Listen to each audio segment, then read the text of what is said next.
আমার কলকাতা নিউজ, কথা হবে সামনাসামনি।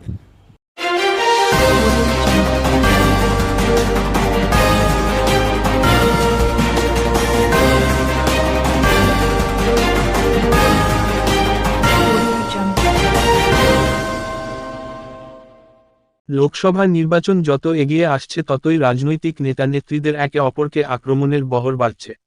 কখনো কখনো আক্রমণের মাত্রাও ছাড়িয়ে যাচ্ছে কয়েকগুণ।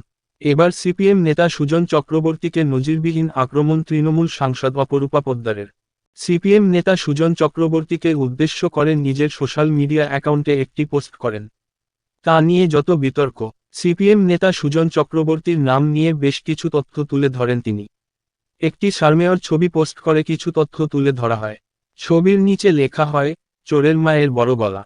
সিপিএম নেতাকে লক্ষ্য করে এই আক্রমণ মুহূর্তের মধ্যে ছড়িয়ে যায় সোশ্যাল মিডিয়ায়।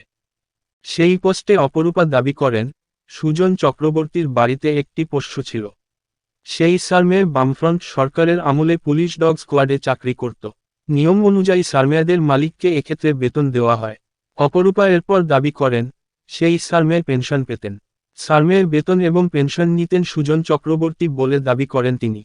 যদিও গোটা অভিযোগের মধ্যে কোথাও সুজন চক্রবর্তীর ছবি তিনি ব্যবহার করেননি, তবে অনেকেই মনে করছেন সিপিএম নেতা সুজন চক্রবর্তীর উদ্দেশ্যে তিনি এই পোস্ট করেছেন।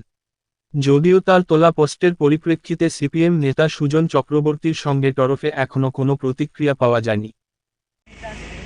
সুজন চক্রবর্তীর বাড়িতে যে পোষ্য কুকুরটি ছিল, বামফ্রন্টের জামানায় পুলিশ ডগ স্কোয়াডে সে কর্মরত ছিল এবং সেই পোষ্যটি বেতনও পেতেন।